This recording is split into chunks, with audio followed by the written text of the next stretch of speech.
let's bring in the cast of Star Trek Beyond. Simon Pegg, Zoe Saldana, Chris Pine, Zachary Quinto, John Cho, and Carl Urban. Okay. Do you need my jacket? I do. The bridge is yours. So high tech. Okay, the first question, just to kick things off, is obviously this is a very big year. It's the 50th anniversary of Star Trek. So for all of you, sort of the challenge to make a movie that A, is going to honor the 50th anniversary of Star Trek, B, be the next level in this trilogy of films, and C, also be just a great action movie for people who are not fans or have never even seen a Star Trek movie before. Let's start. Simon? Yeah, that was very important to us. Doug, Jung, and I going in, and Justin, we wanted to sort of try and create a hybrid of an episode of the original series with, you know, a spectacular cinematic event. These films, the Star Trek movies, have always been event films. With the TV series, you get time to spend with the characters. It's a longer game. With the film, you kind of have to hit it. It has to be very self-contained. It has to be memorable, and so that was the thing, was to try and make sure everybody that's been here for 50 years gets what they deserve in terms of a good Star Trek film. But the people who've never seen it before, who perhaps aren't as familiar with Star Trek, they don't know about Kirk fighting, whatever you said, Scott, you know, then they're welcome too. This is an inclusive universe in every way, not just fictionally, but factually. Thank you. Also, you know, you really shake things up in this one. You know, the dynamic, the Kirk-Spock dynamic has been explored twice before already, but now, definitely, going back to the old show, you have Spock and McCoy together a lot, and what is a good film like with great drama? So how was it for Zach and Carl to really spend a lot more time together and further explore that dynamic of these great characters? Yeah, for me, I feel like this is probably the most fun that I've had making a Star Trek film. I think what Simon and Doug were able to do was present probably the most well-defined, well-rounded version of the character, and it certainly gave me a lot of material to work with. And I had an amazing time working with Zach, and I have a huge amount of respect for him and his approach. And it was just great to have those two characters that are so diametrically opposed to each other be forced into a situation where they have to depend on each other to survive, and through the process come to a deeper understanding of who they both are. It was obviously a great opportunity to explore a lot of comedy, but then to also really kind of deepen the relationship between the two, and I think that by the end of it, they were able to go back to their respective corners with a bit of inside knowledge, and I think that it's, for long-term fans, a rewarding interaction. Zach? Well, I couldn't agree more, Scott. Carl took all the words right out of my mouth. Literally, I gave all those exact same answers.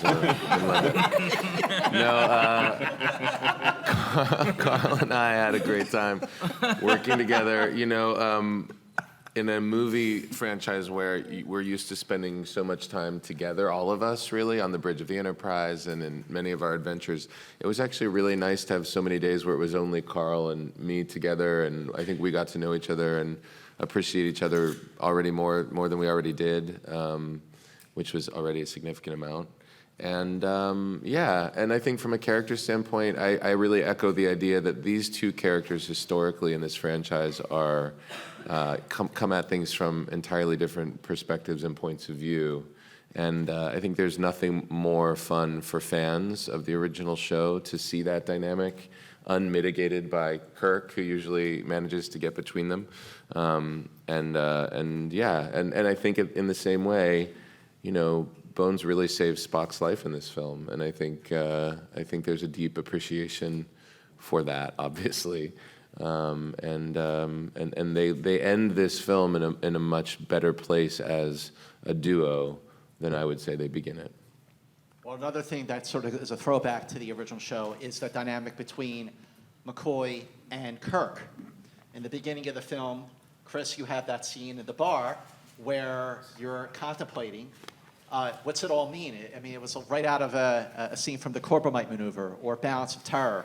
So what was it like to just explore, now that you've been out in space, or the crew of the Enterprise? Come on, you got the right moderator. All right, you could be in the next film, Scott. Fine, you're in. Thank you. Jeez. That's what I was getting at. But to sort of explore, now that the Enterprise has been out in space for 966 days, almost 3 years.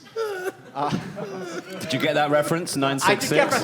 I got it. Yeah. Yes. 9 That was September 966. 1966. That was Yeah. very good. Did you deduce that on You your did own? not get Seriously? Yes, 966. I got that. You literally got 966 I wrote and it deduced that down. on your own. Zach, that's Do you Scott know who Mance you're you're talking talking to. to? I know, I'm He had a talking Star to Trek bar but mitzvah, it's come like the on. limits of my they just are always exceeded. Like when I think you can't get any nerdier. Well, no. But that moment when Spock is ailing, it was like that scene of Bread and Circuses, Planet of the Moments, where McCoy says, "I know why you're not afraid of dying. You're more afraid of living." I mean, come on, I'm your guy here. You are. But back You'll always to be. Kirk and McCoy. Let's talk about Chris. Where is Kirk 3 years into this mission? I mean, he's not super excited about being a starship captain. Yeah, I always have the most fun in these films are either when we're laughing or talking, and then usually shit blows up, and then we have to do the shit blowing up acting, which is, I think I spend the majority of the film saying, "Let's go." Can we do it? I don't know. And then just breathing heavily.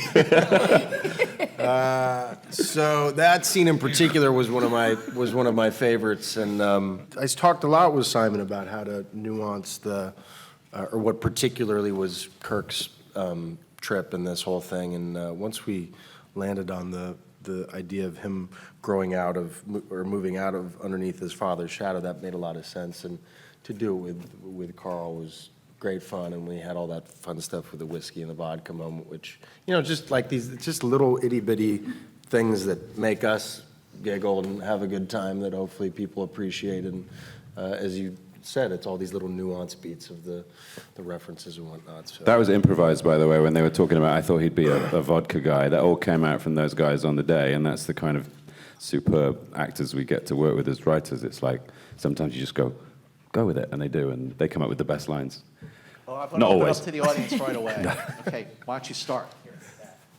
Yes, as a fan of Beastie Boys, thank you that Sabotage ultimately beat the aliens. I might be alone in this, but I want to ask Simon, in your discussion with Justin and Doug, your decision including this classical music, as Bones said. We just love the idea of them foiling a technologically terrifying threat with something very analog and old, VHF, it was like radio. The initial idea was that they fired an old radio into the middle of the swarm. It took many shapes as we wrote it, but we realized that was, obviously there's no sound in space. We have to abide by physics some of the time.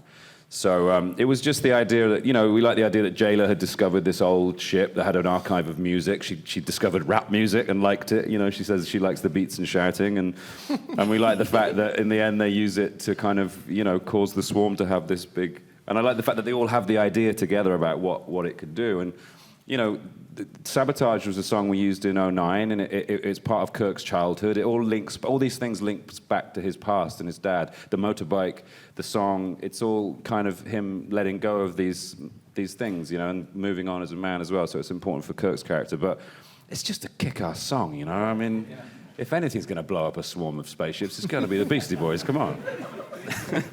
Scott Hoover. The film has such a lovely tribute to Leonard Nimoy.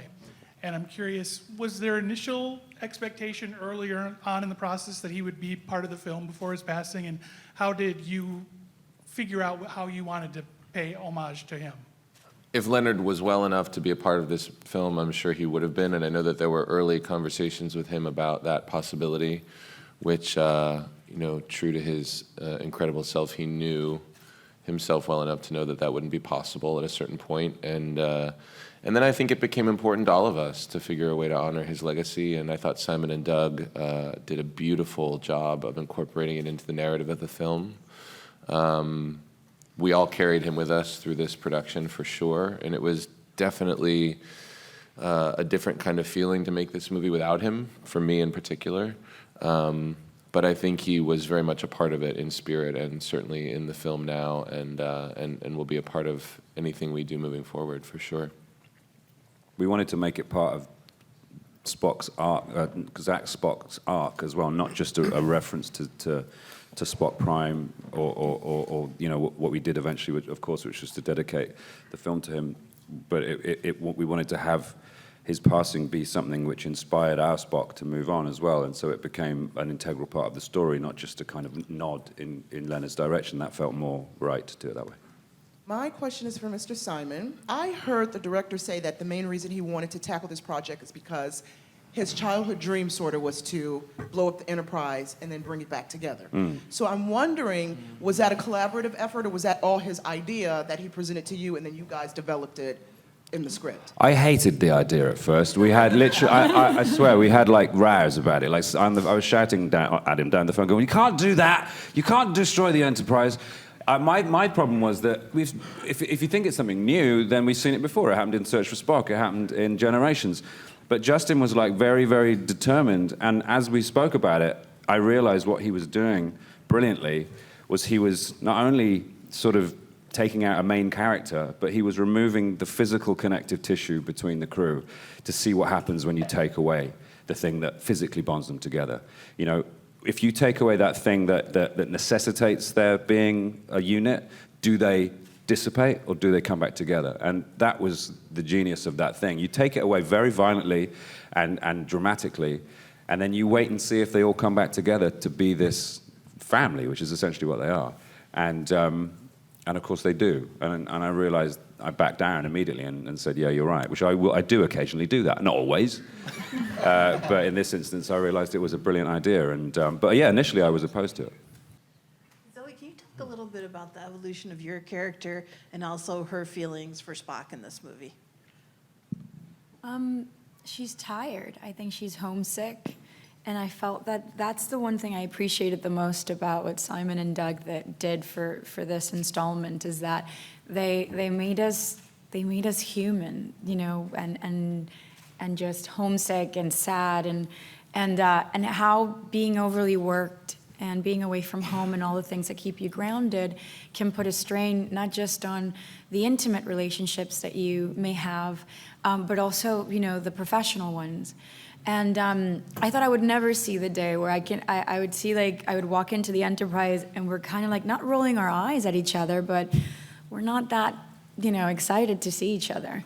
And so I thought, okay, well, this is a great place to start because I can only imagine where we're gonna end up. It's like, and we literally end up in the opposite direction. We're dying to be close to each other. We're dying to save each other and get back together. So I thought, okay, that's brilliant. And, you know, she's, I guess the relationship with Spock and Uhura felt so normal and human to me that it's sort of the consequences that may occur when you decide to love your coworker in a lovey-dovey way. And, you know, it just sometimes the professionalism can get in the way of the spirituality, and I feel like that's what happened between both of them. And I do have a feeling it was probably like her decision to sort of go, listen, you have a lot of stuff that's about to start brewing and from your end, and I have to figure some stuff out, so it's just probably just That was your decision? Come on, be a gentleman. Think what you need to. Yeah. I think it ends on a really hopeful note, don't you? Yeah, let's go with hope. But I mean, if he were to walk in with some other Vulcan girl, or shit would go down, you know. That Volkaya amulet would come right off.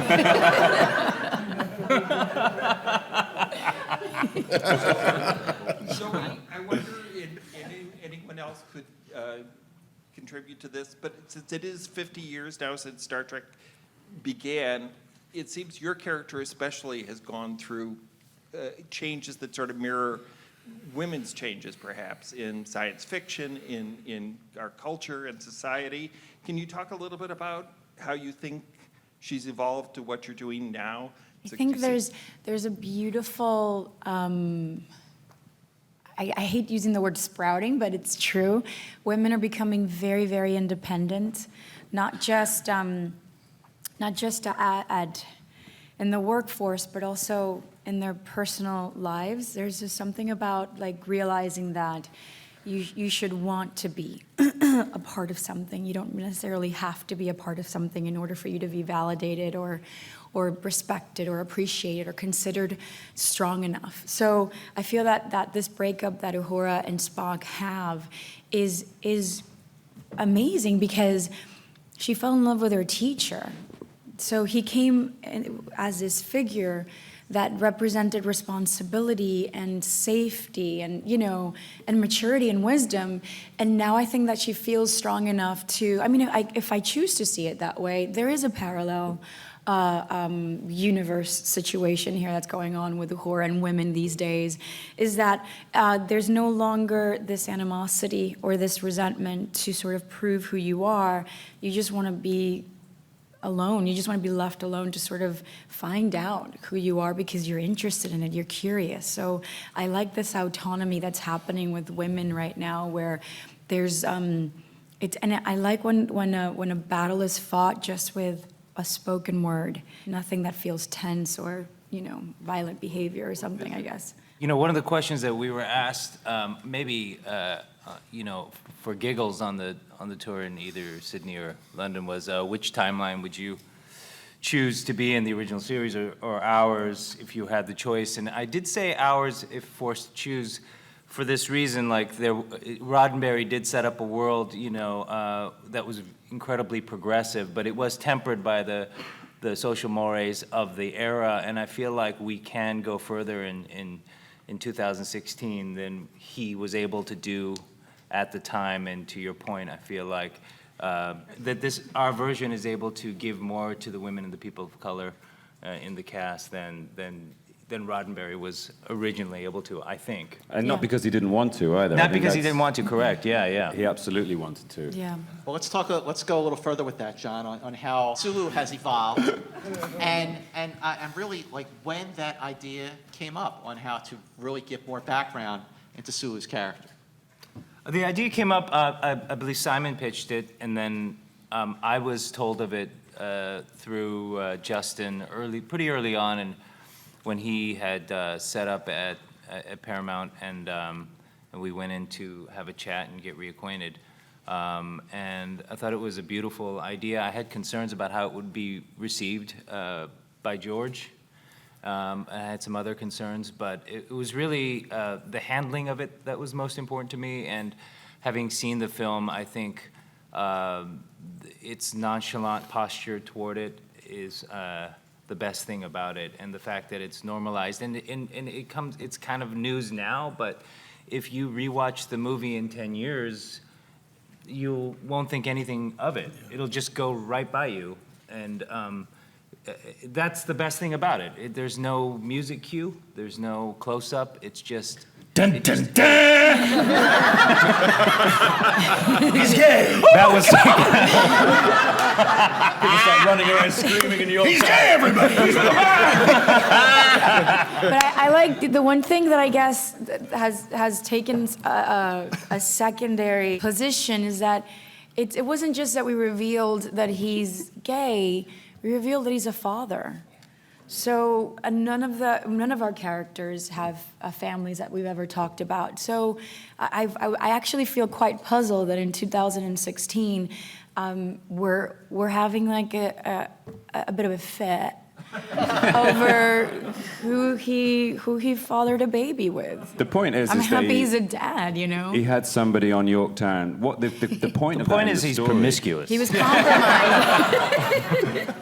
What we wanted to do was put somebody we care about in Yorktown. So when Yorktown was under threat, that Yeah. made the threat tangible. We knew that Sulu's family was there, so it wasn't just a bunch of faceless Federation people. There was somebody there that we cared about too, because we care about Sulu.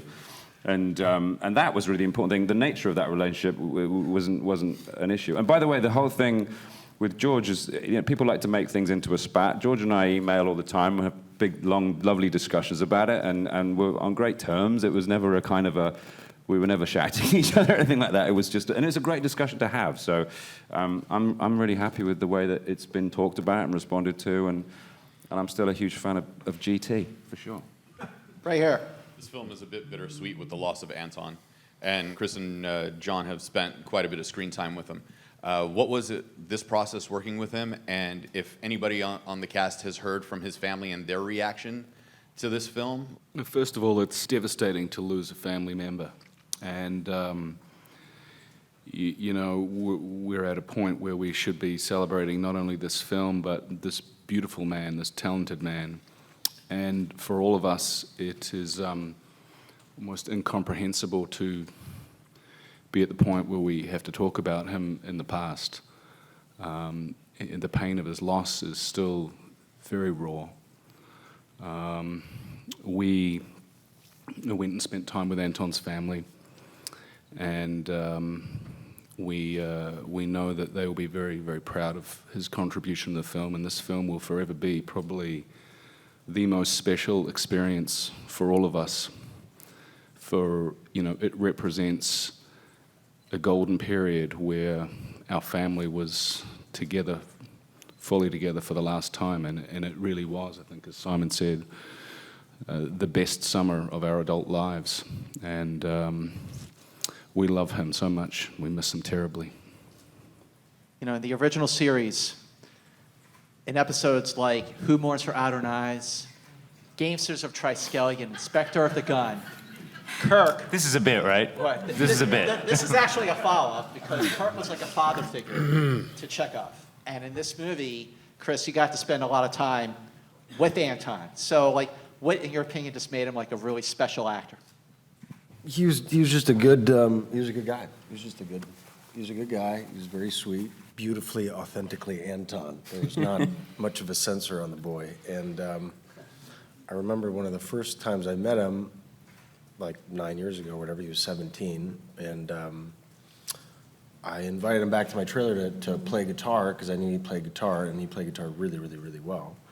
And he said, "I can't, man. I got to go back to my trailer." And I was like, "Okay, why?" And he was translating a wasn't like he was translating like an esoteric Russian novel into English, just because that's what he wanted to do. And 8, 9 years later, I talked to him, and he was still translating it, and he was still reading this book on physics that this French philosopher had written, and he still tried to get all of us to go to these like, he'd be in Vancouver and he wanted to see some German neo-expressionist film that none of us, and he would talk about it as if everyone has or should have seen it. Well, my husband was the only one that called him. He was like, "Hey, are we gonna go see this movie?" He's like, "Oh, I fell asleep." I ended up going that night. Did you? Yeah, I think. He was a great guy. He was just totally fearless, and I think what you know, you try to grasp onto something that's a positive out of losing such a good guy, and I think it's just be fearless creatively. He was always working on stuff. He had music projects and photography projects. He was going to direct his first film this summer. He was just spectacularly interested in life in a really great way. So, Who's got the next question? Yeah, this is for Simon. What would Tim from Spaced like and dislike about this movie? Well, this is, for those of you who don't know, I started out in a sitcom in the UK called Spaced, and it was about a nerdy guy. I don't know what I was talking about. It wasn't me at all. But there's a line in Spaced where Tim says, "As sure as eggs, as sure as day follows night, as sure as every odd-numbered Star Trek movie is shit." And I wrote that in 1998, I think. And then here we are in 2016, and I've written an odd-numbered Star Trek movie. And I'm happy to say that Tim is wrong. It's an incredible thing to look back on the circularity of that, you know, of having grown up a fan of Star Trek and science fiction, to be now participating in such an active way.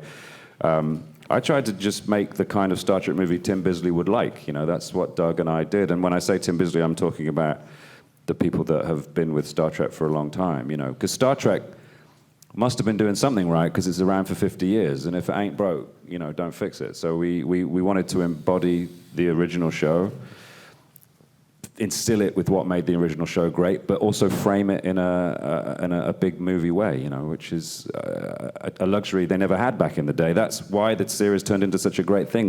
Necessity was the mother of invention with that show. They had to make these wonderful little teleplays. They couldn't rely on special effects. Now we can do both. And it felt like, you know, I was always thinking, what would Tim Bisley think? Front row right here. Hi, the film felt like a throwback to the TV shows where they go on alien planets and fight. So what was it like for all of you being away from the con and in space and actually on a foreign land fighting enemies? I like being on the ship. It's It's easier. no, you don't understand. We were like in a quarry, and it was just dust everywhere, and helicopters flying really low, and I don't know. And I like being on the Enterprise. It's cleaner. The spirit of Modern, exploration. contemporary. On the upside, it was cool to be paired off. So even though you were having a miserable time, I enjoyed But you spending heard time how with much you. I was complaining, but I was so happy that I was complaining with you. To get fractured off, you know, typically you're, as characters relating on the bridge, everyone's relating to Kirk, you know, and so there's less talking to one another, and so just getting that opportunity brought out some different colors and vibes, so it was good. Doug and I realized a couple of times, had Chekhov ever spoken to Sulu at any point in the other two movies, like directly to? I don't We realized recall. a couple of the characters hadn't really interacted at all. There's a lot of panicky In the 2009 glances. movie, a little bit. They were on the bridge, looking at each other. Don't give away the secrets. Sorry, yeah. Again, look who you got here. All right, who's next? Bibbs. For Simon, you're kind of living the dream. You get to tell the people in Star Trek what to do now after all these years. I asked them nicely. Okay, fair enough. But I don't know. Like I have like notebooks full of stuff that I would like to have done on my favorite shows and movies. And I was wondering, is there anything in Star Trek Beyond that you just always wanted to see in a Star Trek movie since you were young that you finally got to do and that was really important to you to add in the movie? I think the kind of the business of writing a good story and making sure the plot worked, all that kind of superseded any kind of you know sort of wish fulfillment. We had to start with that, really. I mean, the whole splitting up the crew into different little interactive groups was nice. I love the relationships in Star Trek, and it was nice to pursue those a little bit more specifically, particularly with Bones and Spock, and as Chris mentioned, the scene with Kirk and Bones at the beginning, which is a kind of vague sort of parallel to the scene in Wrath of Khan when, on Kirk's birthday, when Bones and Kirk have that moment together. But it was just the whole thing, you know, getting the keys to that kingdom was a real joy, and it was nice to sort of be able to write our signature underneath the hundreds and hundreds of signatures that have gone into writing the Star Trek universe over the years. It was nice to put our little stamp on that and, you know, fill it with little Easter eggs that only we know about. Right here. Since you guys were working with Justin this time around, you're a family in a different location, you're not in Los Angeles. You kind of have to rally together a little differently. What was the dynamic working with Justin compared to JJ? I mean, Justin has a very different energy about him. I'd say he's a little more internalized just as a person. He's a little quieter, but he's no less confident. He's incredibly gifted as a visual storyteller. And I think he's really sensitive to character dynamics as well. He brings a balance of both of those extremes. And he came in on an already moving train in a lot of ways, you know? I mean, he didn't have a lot of time to prep for this film. And I think all of us were incredibly impressed by his sense of leadership and vision. And I think also it was really great to have Simon in a position of creative influence on this film because he was a tremendous conduit for us early on before we kind of forged our own relationships with with Justin. But all in all, I mean, he was a really welcome addition, and you know, I would say very different from JJ, but also really exciting and really unique in his own ways.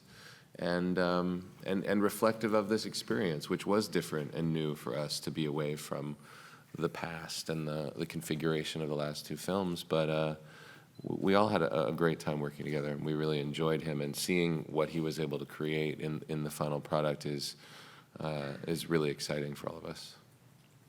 Back to the front row right here.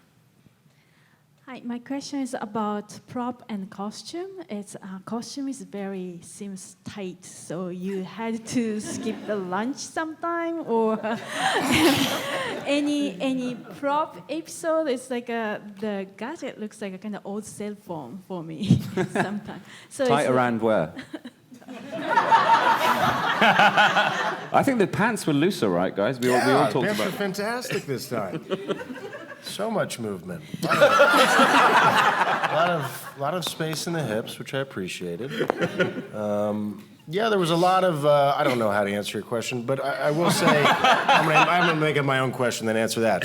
So, but there was a lot of, this is it's like the retro super future version of Star Trek. So it's looking way ahead into what Star Trek can become, and also having very specific nods to the past. And one of the very small things is like throughout the 3 iterations of the film so far, there have been a lot of discussions about colors of yellow, for instance, for Kirk's shirt and the cut of the shirt. And this one is a very, a specific nod to the original series. It's not the kind of bright, fantastic yellow of the first and the second. It's this kind of, lovely Kirkian mustard green. So, and I ate a lot of lunch. I think Sonia did an extraordinary job, our costume designer. One of the things I was most proud of was the fact that, unlike the previous 2 films that we got to do with JJ, for whatever reason, I don't know what the reason, but the women in the Starfleet uniforms in Star Trek Beyond all have ranks on their uniforms, which I think is a fantastic thing. A fan pointed it out to me, and I was shocked that that wasn't the case. So one of the first things I did when I got to Vancouver was go and talk to Sonia about that, and she said, "Oh yeah, don't you worry, women will have ranks." I think she did a great job. Definitely.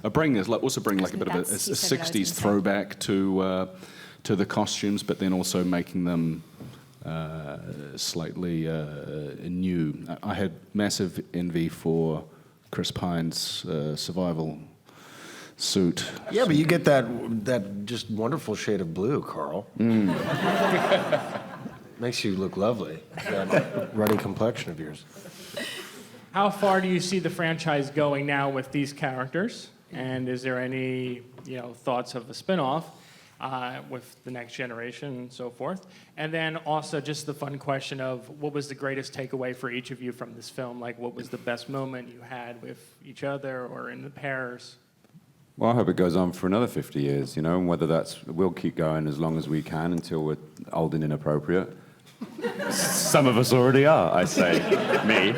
But, and who knows? Actually, the thing is about the new timeline is that Picard, Janeway, all those guys, they don't exist. I'm kidding. Man, would I be in trouble. Yeah, I hope it goes on. There's a new CBS series starting. It's all about, the galaxy, let alone the universe, is a boundless place. And there's so many adventures to be had. And as long as we have this idea that, we might not just all kill ourselves and die in a big fire. We might actually become slightly more enlightened, slightly more tolerant beings and go off into space. That is a lovely idea that I think secretly the vast majority of us want to achieve, Star Trek would live forever, yeah, longevity, absolutely. Well, I just, you just said something about like the next generation. Are you calling us old? We just got here. It's only been 3 movies. Damn it. No, here's cooler. Let's be present. Stop wishing your life away. Hi, Mikey from the LA Japanese Daily News. I just want to touch very briefly on what you mentioned earlier. The beautiful comment, by the way, about 10 years not noticing anything different. I spoke to George this morning on the way in, and he and I were talking about how... Oh, my. That's weird, because he says that. he says that sometimes. You've met the man. But he and Brad and I were talking about how the original Star Trek because you mentioned they didn't have a lot of special effects to rely on, they relied as much on social commentary and reflective of the change at the time to sort of propel their story forward.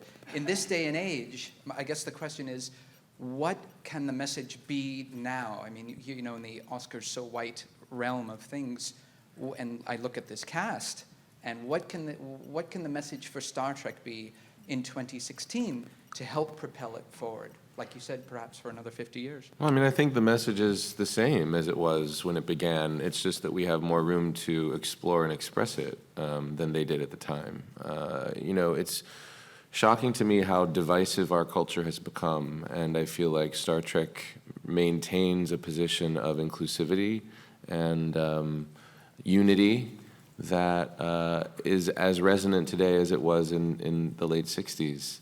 You know, this film in particular explores that idea. One side of that being about the unity and inclusivity, and the other being about breaking that apart. And I think that's, in a way, really reflective of the society we live in today. It's troubling to me on such deep levels that we've gotten to this point of unwillingness to see varied points of view or feelings or opinions or perspectives. And I think that Star Trek remains in a landscape of popular culture entertainment, something that is a beacon of inclusivity and progressive thinking. I think it just takes on different forms now than it did 50 years ago. I think the film is actually even more opposite. It's become more so in the last, even since we shot it. You know, the message of this, the social commentary in this iteration of Star Trek is we're better together.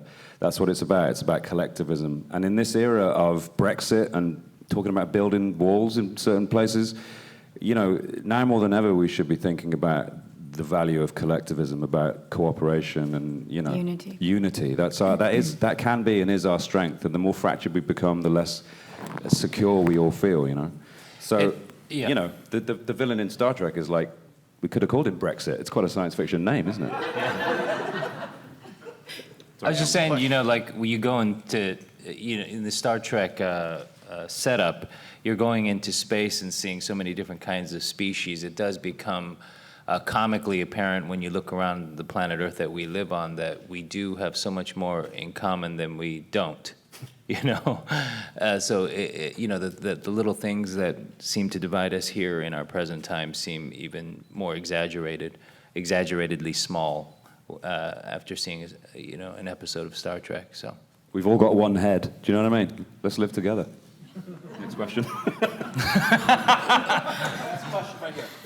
Oh, last question? Okay. Well, I just want to talk about Sophia for a second because I thought she was pretty kick-ass in this. And what moves did she show you, Simon, on any kind of action moves? Sophia's incredible. Because she's a dancer, and so she's physically so adept. So she was very up for, you know, the physicality of it. It's funny. I told this story the other day that when Doug and I and Justin in the writing room wanted to create this very independent female, very resourceful character on the ultimate surface, and we were trying to get a point. We didn't have a name for her, so we used to call her Jennifer Lawrence in Winter's Bone. That was her long name, and so we go, okay, so Scotty lands there, and then suddenly Jennifer Lawrence in Winter's Bone comes out. She fights these guys, and it started to get tiring, always saying Jennifer Lawrence in Winter's Bone. It's a long name. So then we started calling her J-Law, and then she became Jayla. So Jayla is basically named after Jennifer Lawrence in Winter's Bone. But yeah, there aren't enough girls in Star Trek. You know, Zoe has a lot on her shoulders, as you know. And so we wanted to increase that. And also with Commodore Paris, you know, as a figure of extreme authority. Yeah, Sophia, we all love Sophia, don't we? She's a nutcase and a golden addition to this group. So she's awesome. Well, ladies and gentlemen, Star Trek Beyond opens July 22nd, a week from Friday. Thank you so much, Carl, John, Zach, Chris, Zoe, Simon Stays. Now, round 2 of today's press conference for Star Trek Beyond. So let's start by bringing in Simon Pegg, co-writer of Star Trek Beyond, Doug Jung, co-writer of Star Trek Beyond, Justin Lin, the director of Star Trek Beyond, J.J. Abrams, the man who needs no introduction, the producer of Star Trek Beyond, and Lindsay Weber, a producer of Star Trek Beyond.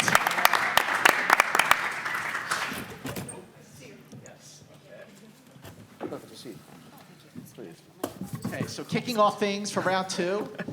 So just to sort of start where we started with the cast, I guess the first question really is 50th anniversary of the show that started it all. A film that not only pays a lot of tribute and is a throwback to that show, but also not only is a standalone action film, but also a standalone film where you don't even need to see the first two movies in this reboot series to appreciate and go with and go beyond, so to speak. So let's talk about the sort of challenges to walk that tightrope, to make a movie that the fans are going to love, of course, but a movie for everybody. It was a question of combining an existing mythology and embracing that mythology wholeheartedly, and also making sure that nobody felt shut out, you know, so that if you were coming to Star Trek for the first time, you didn't feel like it was, you weren't in on some kind of, you know, joke or something. Not a joke, it's very serious. But yeah, it's a difficult tightrope to walk, really, and if you fall either side of it, you risk alienating a large portion of your audience. So, you know, it was, we were always aware of the fact we were walking across a gigantic precipice. You know, Justin, I know that you're like growing up, you're like me. Like all my friends were Star Wars people, and I was the Star Trek guy. Sorry, JJ. I'm here, Scott. But Jay, let's talk, Justin, let's talk about what was it that you really fell in love with the original show? You know, my family, we immigrated to the States when I was 8, and they had a little fish and chip shop, and they would close at 9, and we'd have dinner at 10, and at 11 it came on Channel 13, so my brothers and I would try to talk our way and then just hang out with them. So from 8 to 18, that was our level of engagement, that was our family time, you know, and I remember moving to a new country, and like I felt like it was just the 5 of us. But watching Star Trek, it kind of like instilled in me that family is not just by blood. It's through shared experience, you know, and that's what that's what Star Trek gave me. But at the same time, every night, because our engagement was through reruns, so every night it was a new adventure. It was new obstacles, new challenges, and that sense of discovery and exploration was something that I really, it was a big part of growing up. And yeah, my friends, they all had the little Star Wars figures, but we didn't have any of that, so we had Star Trek. And you know, now I have a 7-year-old, he's a big Star Wars kid, you know? So I can't wait to, like, next week, I'm trying to convert him. Justin, tell him about what Oakley is in the film. Oh, you really, should I? Yeah, you oh, can, yeah. Man, okay, so Oakley, since he's like, you know, since I work all the time, like the only excuse I get is to bring him on set and we try to shoot a shot with him. So on fast movies, he's always like the little kid that's looking at cars and stuff. So he gets one on, he was doing this one and he really wanted to be an alien. I said, oh, okay, cool. And he was so adamant. He knew exactly what he wanted. And Joe Harlow came, we had meetings, and he's talking about like he wanted to be green, he wanted his ears and this and that. And so we shot it. And later on, I'm talking to him, and he finally said he wanted to be Yoda. So when you see the film, it's a young Yoda. Well, JJ, you know, because you did the first two Star Trek films, 2009 and Into Darkness, what was it like to sort of see this family sort of go off on its own and to evolve with this third movie? Honestly, it was a bittersweet thing, far more sweet than bitter. But the bitterness was only the jealousy that I felt that they all got to be together. But when I was watching dailies and seeing what Justin was doing with the new cast and with this story, the truth is I felt a sort of odd fatherly pride that these people who I adore and who are like a family get to live on in a way, and then to see what Justin was doing, pushing the envelope in ways that I wouldn't and I couldn't, you know, doing things that have taught me, you know, lessons in action and in character. And the fact that Justin cared so long and so deeply about Trek, you could just see in every scene him putting that passion into the scenes. And so I knew that the story was in incredible hands, but I couldn't help but envy all of you for the time you spent together. Doug and Simon. So, in the Omega Glory, when Kirk is fighting Captain Tracy, right? So Omega Glory, second season, second to the last episode. All right, it's getting ugly, everyone. So It's getting ugly. Okay. When Kirk is fighting Captain Tracy, the captain of the Exeter, who sort of went a little nutso. So you have sort of a throwback to that in this movie of Kirk fighting another Starship captain. How much fun was it to sort of throw back to some of those great moments that fans of the show love, but not go too far as to have people who have never even seen a Star Trek at all scratching their heads? Yeah, captain to captain. That was Justin's thing. Always captain to captain. What is the thrust of their beef? And what does it mean that they're both kind of two sides of the same coin? I'm going to let Doug carry on with this because I'm going to talk about co-writing this movie a lot. But this man has to get the credit he deserves for being the extraordinary collaborator and writer that he is. But yeah, talk a bit about Captain to Captain. Well, I think we were trying to find a villain that felt worthy of Kirk, but also could be a vehicle for bringing up some of those great thematic things that Star Trek always does. So to have sort of this darker mirror of Kirk represented in Idris's character seemed like a real natural, fun place to go, and in the spirit of some of those characters we've seen before without specifically addressing any particular episode. But there is a backstory of Idris that ties into the mythology of Star Trek in a really nice way. And it just, I don't know, it kind of fell out organically and seemed like a really good fit for what we were trying to accomplish. And what about you, Lindsay? What were some of the challenges to just sort of make it be like, okay, yeah, we want to make a movie that the fans are going to like. It is the 50th anniversary, but this is a summer movie, and we want Star Trek to be loved by everybody. Well, I think, the best thing you can do as a producer is pick the right collaborators. And in this group, I was so fortunate to have these people who each had their own pre-existing relationship with the franchise. I was a longtime fan. I went to Star Trek conventions as a kid and had a card in my wallet in high school that said, member of Starfleet Academy, I will admit. And so for me, it was just, really a privilege to work on this franchise. And I think, Justin obviously had his own vision for what he wanted this movie to be, certainly has this incredible visual sense and long relationship with these characters. And all I had to do was help them keep putting one foot in front of the other, and they did a beautiful job. Wow, fantastic. Okay. Who wants to start in the audience right here? Fred! Well, Star Trek has always been great for diversity with some of the first leading Asian and African American main cast members. How important was it to finally, after 50 years, start including LGBT in that? Simon got to speak a little bit about this in the first panel, but if the rest of the panel could speak about that, and have you had a chance yet to hear from any of the gay Trekkers who've been waiting for 50 years to see this representation and how happy they may be? I think it was hugely important, but I think one of the things that and how we approached it was to not really make that big a deal of it. Because if you really think about it on a couple levels, one of them logically, in this future, in the Roddenberry universe, it would be something that wouldn't be a big deal. So to not address it as if something that had a spotlight on it felt like sort of true to the nature of what Star Trek is, but also, to me, seems like the natural progression of hopefully where we're headed ourselves in real life. So I think we wanted to do it that way and include it just as if what it is. It's just a normal thing that exists in the world. There's been a couple of really amazing posts about it, but one in particular I was really moved by that I believe Slash Film posted about a man who had the courage to come out because of it, who was a long-time Trek fan who sort of felt like if Sulu can do it, I can do it too, and just meant the world to, I think, all of us, that we could have a small part in that. Great. Scott Hoover in the back.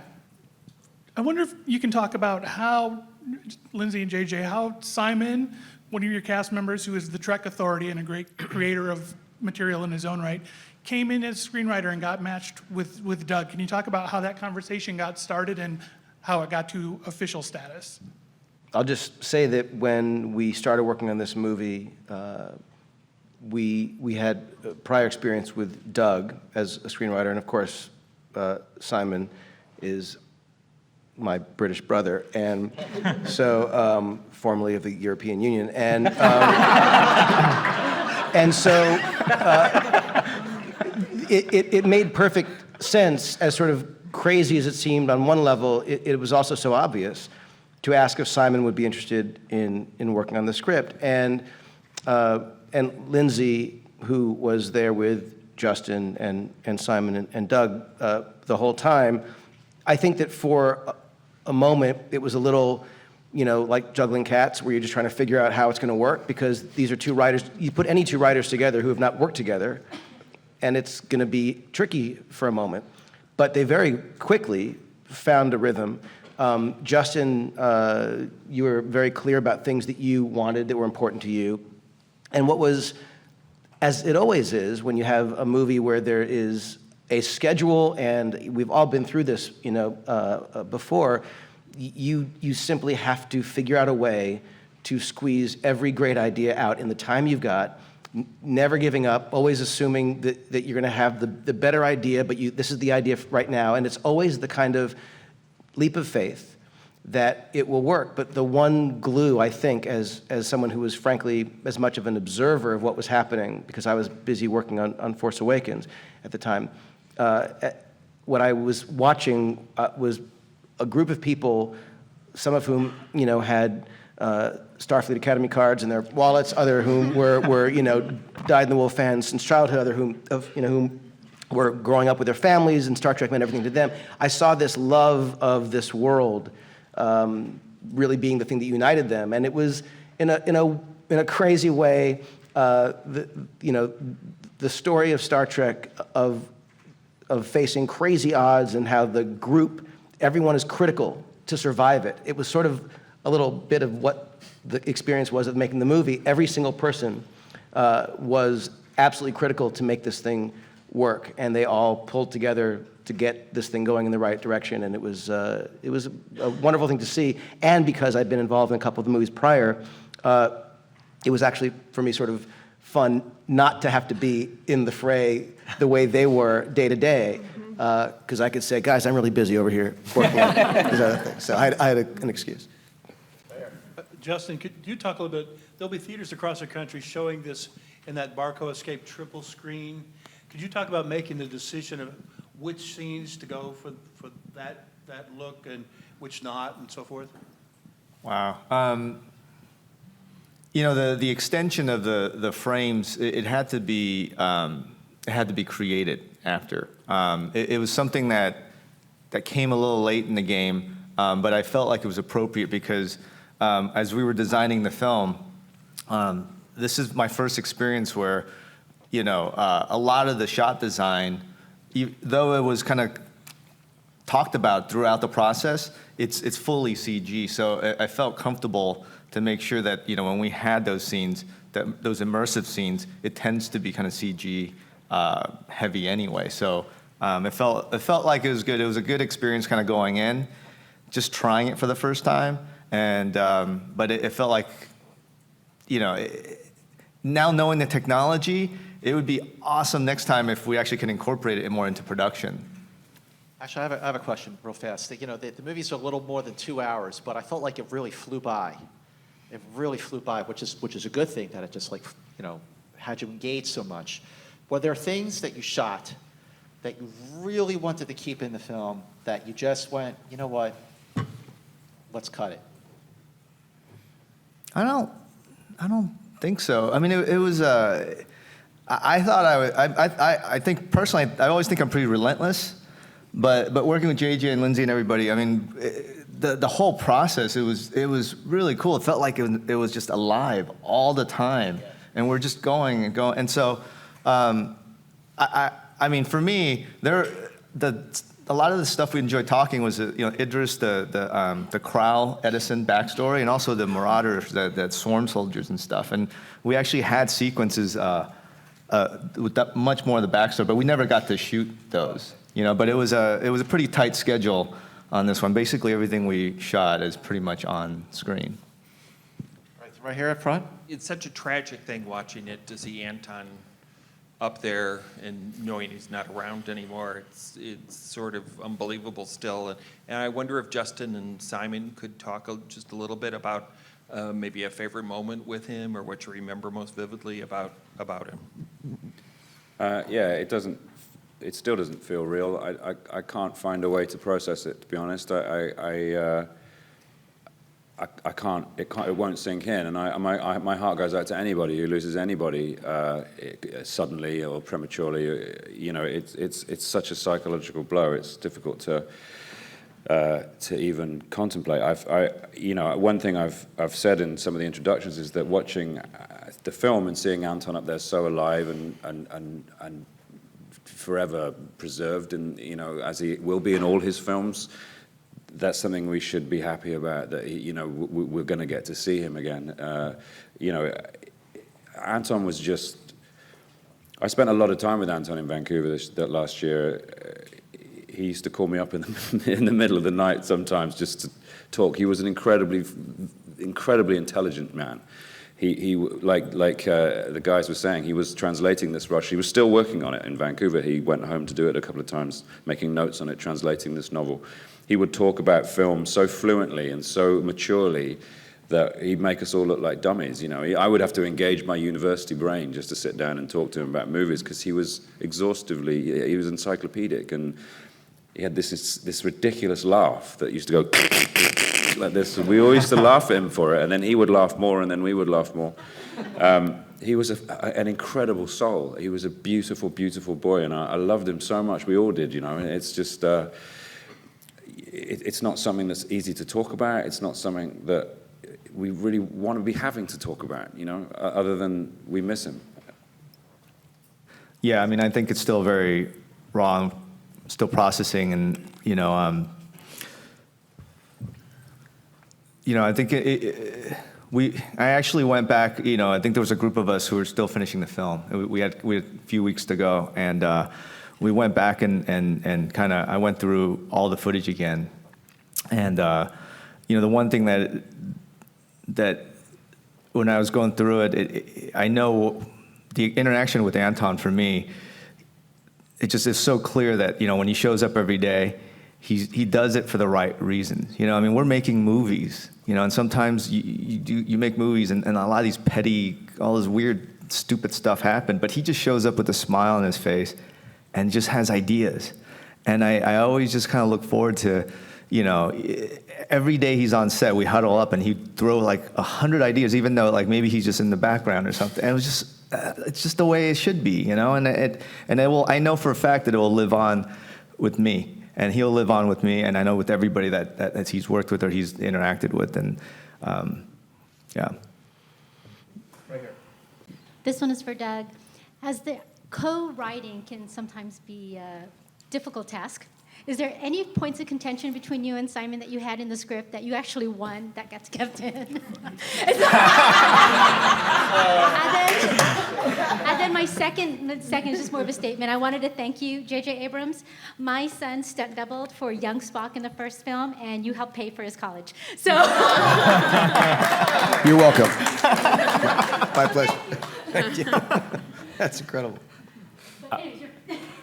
There's no good way to answer that question. No, I don't think there was anything that we had fights over or tried to get in. It is difficult. I've never co-written anything before, and it kind of helps when your partners write more than you. So that was always good. So no, I think it was just we found we had a really productive couple weeks where Simon and I were off at Simon's place in London, where it was this kind of magical time, I think, where we just got to shut out all the pressure that was going on around us and this sort of, huge machine that was starting to get geared up, and we just were able to sit down. And I think those were the moments that I remember we were just laughing and really like enjoying the idea of like, we were writing like 20-page Spock McCoy scenes because we were just like, we're writing a Star Trek movie. This is amazing.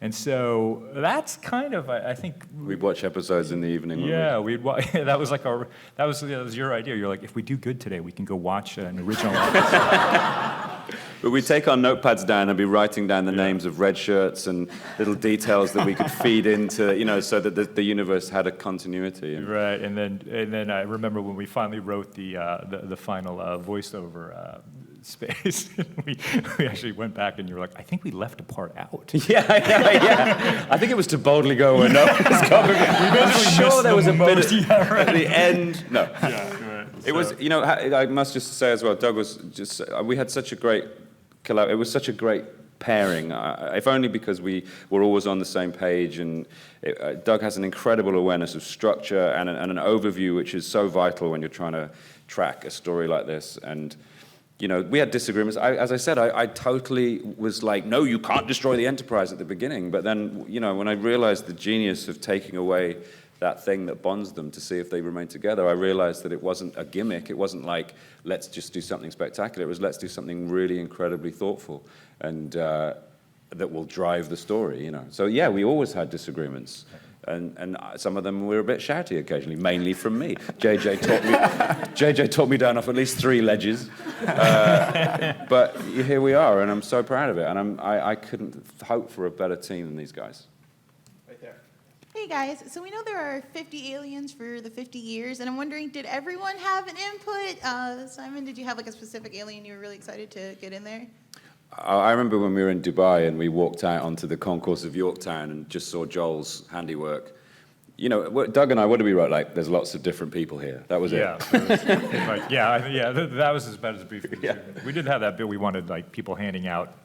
Remember we had that? It was like, like you used to see like Hare Krishnas at airports when giving out leaflets about, so we wanted it to be like that. Like there were sort of Andorians sort of come to our planet, and we had this idea that the Yorktown was this incredible melting pot where lots of people were just trying to get people interested in each other's cultures, which was lovely.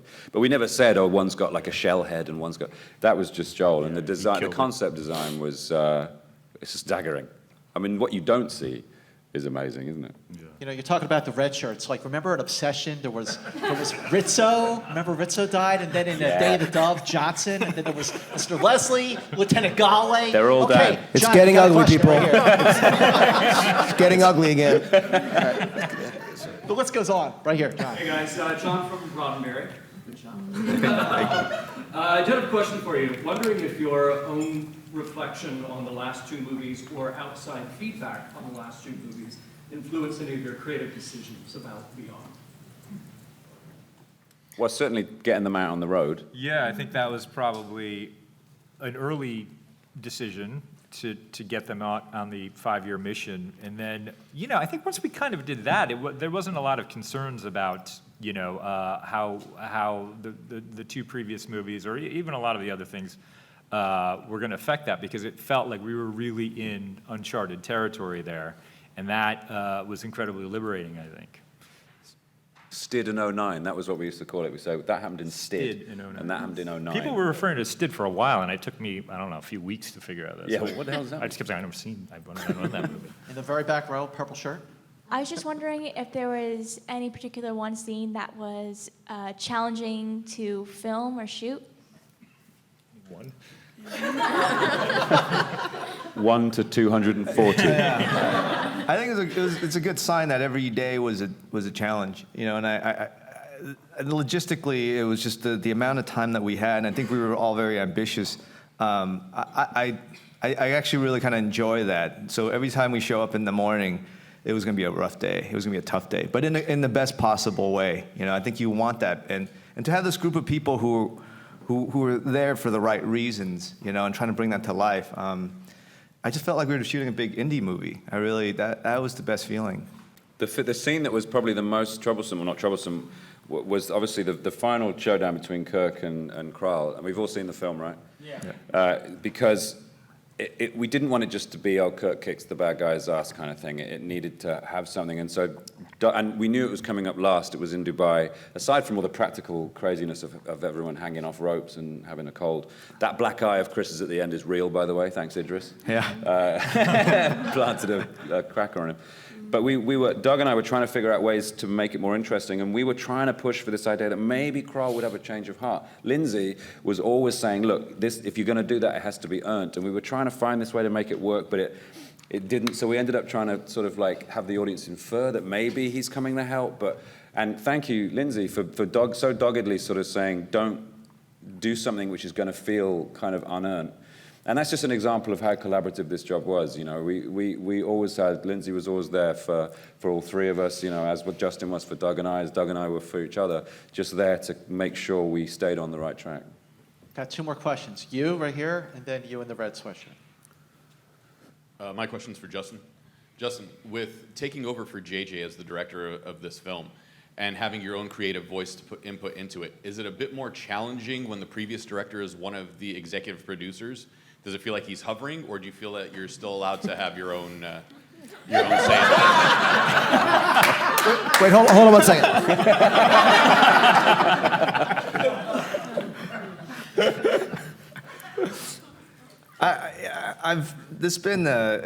It's been a pleasure, you know, and JJ's been nothing but gracious and generous. I feel like I couldn't ask for a better experience. You know, I mean, the one thing that was a fact was that going from idea to production in 6 months, that was the challenge. But having a group of people that really are trying to be respectful and trying to build things the right way, I don't know. I feel very fortunate, you know, and to have the support. And as we were building it, I mean, it was never easy. But filmmaking is not supposed to be easy, you know. You know, we were just in London. I remember just looking at Simon. The four of us were in this room in Soho with nothing. And this is the end of January. And we're like, we're going to be shooting in June. You know, our whole crew waiting. And so to really have a group of people to try to do it right, you know, that really is, I feel like it's very rare. But at the same time, I think I'm very thankful. And the last question.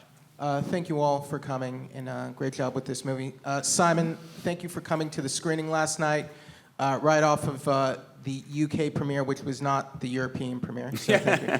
For Simon and Doug, in creating a fantastic villain in Crawl, I was very curious, was there any thought behind, is the reason he and his crewmates look the way they do now, is it because of long-term exposure to that planet, or is it because the technology draws like not just the life force of his victims, but also their DNA? So he's sort of hybridizing himself with the DNA of all these other alien creatures who he may have captured over the years. That's exactly what the idea was, that he discovered this ability to prolong life, and it meant a sort of vampirism of, you know, absorbing DNA, which changed him physically. And the idea was, and this was a hard idea to get across in the time that we had, was that the more humans he did it to, the more he started to get back to who he was before, you know. But yeah, Jayla mentions that the three characters that attack Scotty, they're all from various ships that Kral has brought down for the purpose of harvesting, you know, people that he can vamp off. So that was kind of it, wasn't it? Yeah, and we thought it was kind of an interesting physical metaphor of the character who has a real problem with inclusion and diversity in his own way for his own reasons, but he physically becomes something else, which is so counter to his own. Yeah, he's the living embodiment of diversity. You know, he has so much of diversity inside his blood, and we thought that was really nicely ironic that he was almost like a walking hypocrisy. You know, but the more that and also the more human he becomes, the more he starts to remember his humanity, and that was all about that last moment. You know, when he's fighting Kirk up there, and he takes that look at Yorktown, and it's like you just want to hear in his head going, "Are you doing the right thing here?" You know, and. But yeah, it was a tough concept to kind of communicate. I think one of the first ones that I remember Justin talking about a character who had embodied those ideas. I think that was way up. That was January 7th or something. Yeah. That was on the longest day. Actually, I got the last question. So the end of the film.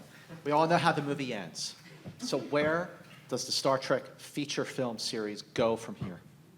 Have you given thought about episode 4?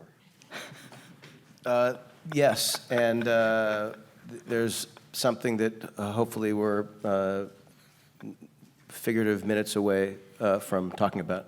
But the answer is 100% yes, and it's incredibly exciting. I love the way that ends. All right, thank you, ladies and gentlemen. Thank you so much, Lindsay, JJ, Justin, Doug, Simon. Star Trek Beyond opens next Friday, July 22nd.